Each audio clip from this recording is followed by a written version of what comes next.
Imagine the government takes one step during a crisis, and in one country, your rights are protected by a written constitution, while in another, the rules can shift much faster because the system is uncodified. The same action, the same fear, the same excuse, but completely different consequences. Welcome to Constitution Compass, where we simplify how laws work across the world. But here's where it gets serious. Two democratic countries can face the same emergency, the same public panic, and the same demand for stronger government power. Yet citizens can end up with completely different protection depending on the kind of constitution their country follows. That is the real story in today's video. Imagine this happens. One morning, people in the United States, Australia, Canada, the United Kingdom, Switzerland, Germany, New Zealand, Norway, the United Arab Emirates, India, and Japan all wake up to the same headline. Government passes emergency law to increase surveillance and restrict public activity. Same action, same state power, same public justification. But what happens next depends on something most people never think about until it is too late.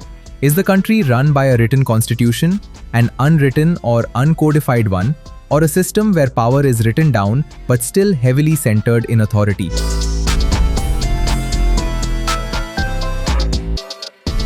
Now let's simplify the types. The first type is the written or codified constitution, where the main rules are collected in a formal constitutional text and citizens can point to that document when government power goes too far. The second type is the unwritten or uncodified constitution, where the constitutional system still exists but is spread across statutes, court rulings, conventions, and political traditions instead of one single book.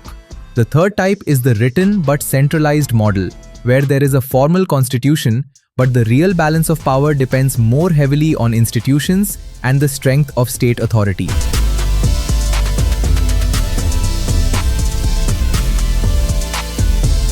Now this is where it gets interesting. The United States, India, Japan, and many other countries in your list operate with written constitutions, while the United Kingdom and New Zealand are commonly described as having uncodified constitutional systems rather than one single supreme constitutional document. That means in the US or India, people often ask, does this law violate the constitution? But in the UK, the fight is more about parliament, statutes, courts, convention, and political limits rather than one single written constitutional text. So even before punishment or consequences begin, the legal battlefield already changes from country to country.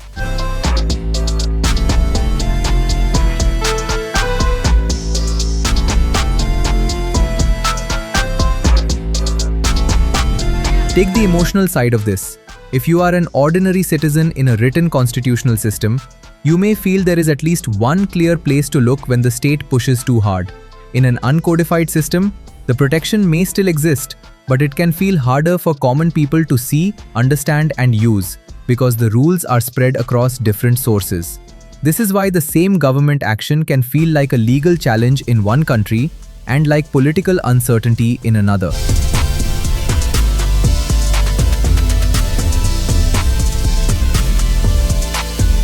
Now let's talk country differences in a simple way.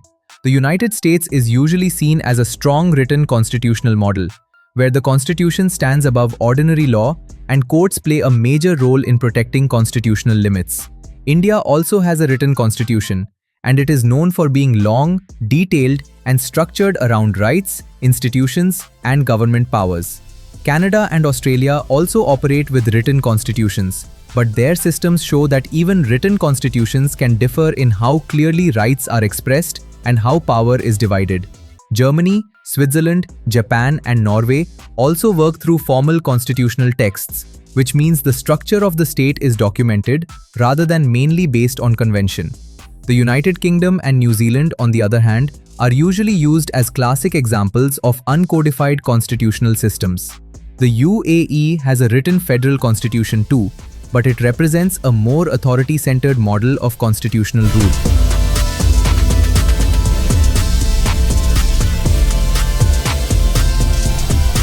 So what are the consequences?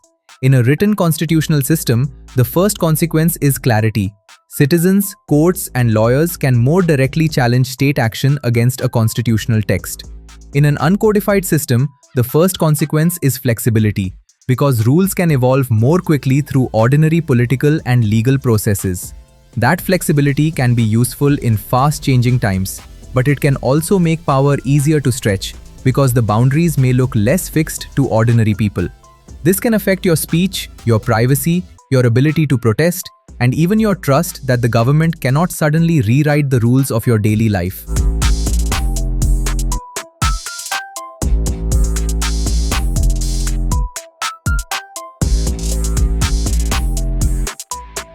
So here is the comparison clearly.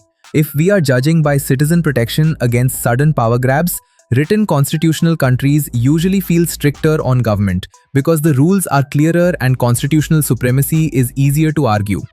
If we are judging by adaptability, uncodified systems like the UK and New Zealand feel more flexible because constitutional change can happen more easily through laws, precedent, and convention. And if we are judging by concentration of authority, some systems may have a written constitution but still give the state stronger practical control. My final verdict is simple.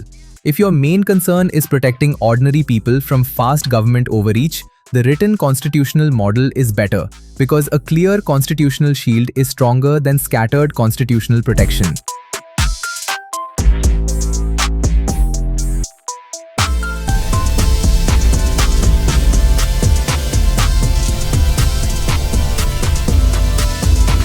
But here's the twist. Now this is where it gets interesting. But another country does the opposite. Same action, different system, totally different result. This can affect your freedom. And this leads to a surprising difference. At the end of the day, constitutions are not just legal documents. They shape your freedom, your rights, and the power your government has over your life.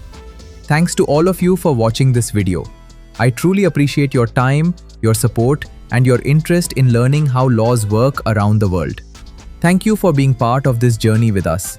If you enjoyed this video, don't forget to like, share, and subscribe, because in the next one, we'll explore how law, section, and subsection can completely change meaning from one country to another. See you in the next video.